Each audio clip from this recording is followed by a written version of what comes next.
Year 5. So today you are writing the first half of your Legend of Kissin Kate story. So make sure that you have your plan from yesterday, your story map handy, because that's got all your lovely notes on. And make sure you've had a little look at the marking ladders. Now, the reason I'm doing 2 separate videos is because I don't want you to really focus on those marking ladders and sort of be stuck to them. What I want you to try and do today is firstly really enjoy writing the story and to really develop your author voice. Now what I mean by that is try to rewrite the story as best as you can so that it sounds like an actual story. Okay, like you are an author. So be adventurous, be ambitious with your language. Spend time on things that you would normally sort of gloss over if you were working against the clock. Okay, just really enjoy the piece of writing and make it your own. Of course, the marking ladders are there, but I would rather you just let yourself go and enjoy writing than think, oh, I've got to tick that off, I've got to tick that off, I've got to tick that off. Okay, right, I might sound like a mad woman, but I'm going to show you what I mean. Okay, so first of all, I've included an introductory paragraph, very small, but I wanted to grab my reader's attention first of all. This isn't on the marking ladder, but this is what I mean by author voice. So, I've got over 100 years ago, when the water flowed in the Emerald Lake, but the law came between 2 hearts. Something unexpected and unspeakable happened. Now, I don't know about you, but if I read that in a story, I'd think, what happened? What happened? Tell me. And I'd want to carry on reading. Okay. Now, I've also used something a bit posh here called juxtaposition, because I've got this lovely image of the water flowing in the lake, which shows that it's quite a picturesque setting. It seems like it's quite lovely to be there. But then I've also got this horrible idea as well, but the law came between 2 hearts. So I've got something good right next to something bad, 2 opposite things happening at the same time. That's called juxtaposition. Okay. And also I've been a little bit sneaky by not letting my reader know exactly what the story's about. I've said 2 hearts. I haven't said who they belong to, and I've said something happened. Okay, I haven't given away all the details just yet. Okay, that's what I mean by using your author voice. Okay, so I'm on to the next paragraph, but I'm still not starting the story yet. I'm really building up the tension. I'm really trying to get that reader's attention and keep it for a little bit longer. So, since this dreadful event, if anyone dared to utter the name Kissin Kate Barlow, citizens would flinch in horror or cover their ears. For this was the name of an outlaw who was scarier and deadlier than... And I thought what I'd put in was then the largest yellow spotted lizard you could ever imagine. Okay, so I'm really tying it in with the rest of the story by using that simile there. Okay, so now I'm going to start giving my reader a little bit more detail. Okay, so I've got inside the ramshackle classroom in the heart of Green Lake sat the local teacher, Miss Catherine Barlow. Okay, so very specific about the setting and then giving a little bit of detail about Miss Catherine Barlow.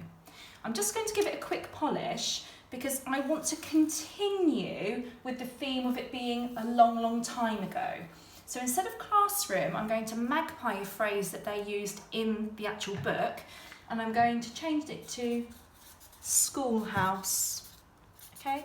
Just to really emphasise that this was a long time ago. And also, I think it's important that the reader understands that Miss Catherine Barlow was a bit special, okay? She was very popular, she was very well respected. So I'm just going to add in here, sat the local, and then in brackets, and only teacher, Miss Catherine Barlow.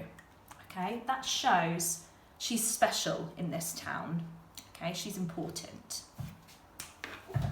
Okay, right, now I'm going to describe her. And in the film, she is beautiful. So I really want to show that in my description of her. So I'm going to say,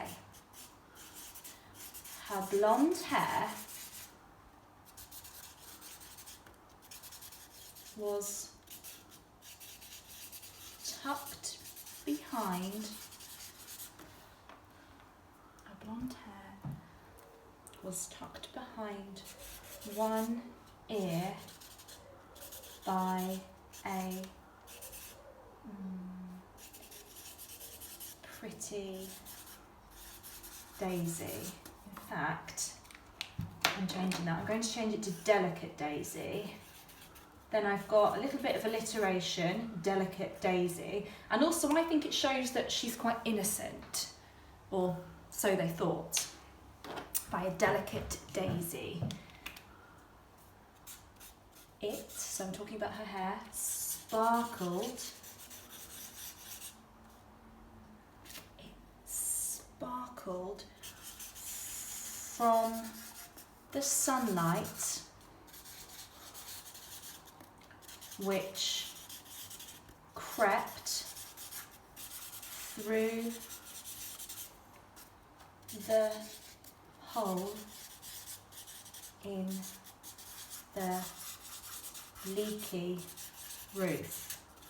Okay, so I've used a description of Miss Catherine Barlow, but I've also linked it back to this ramshackle schoolhouse. Okay, so I'm dripping in information about the setting as well. Think about what I've done here, the sunlight which crept through the hole.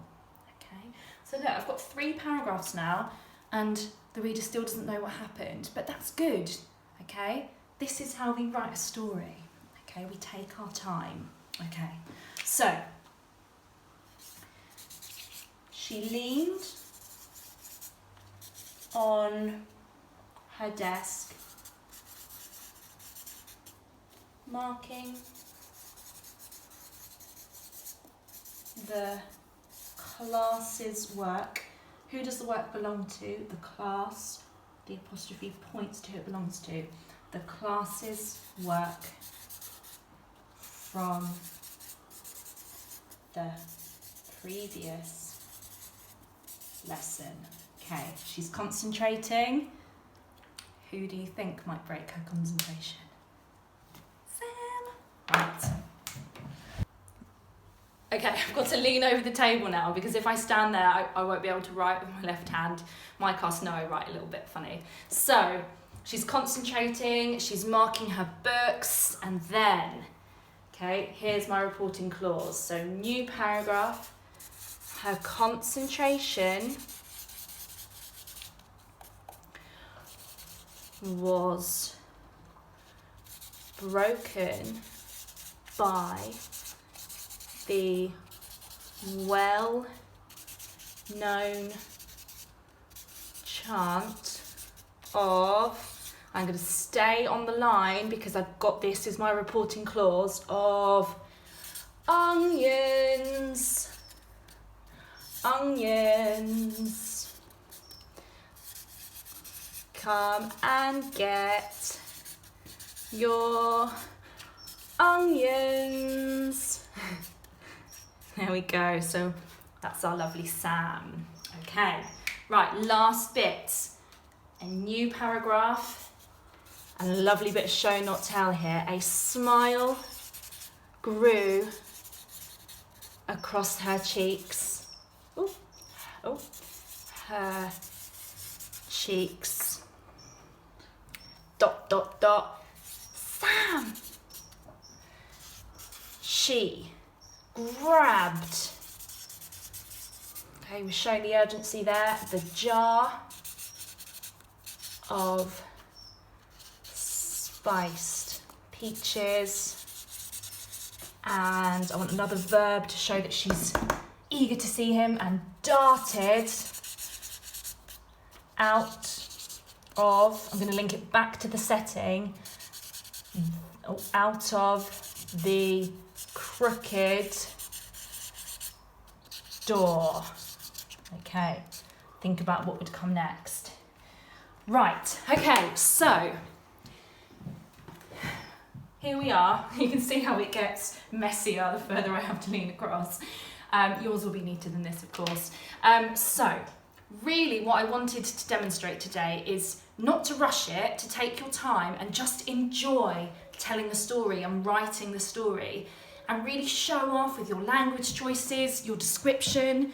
Look at the marking ladder, that's absolutely fine, that's good practice, but try to write as a writer, okay? Not to just do a job for me or Miss Foley, okay? I'm really trying to develop that storytelling author voice in your writing, okay? If it means that you hand it in a little bit later than Friday, I don't mind. And Miss Foley won't mind, okay? Right, good luck. Remember, you're writing tomorrow as well, so just do half of it today, half of it tomorrow. Okay, right.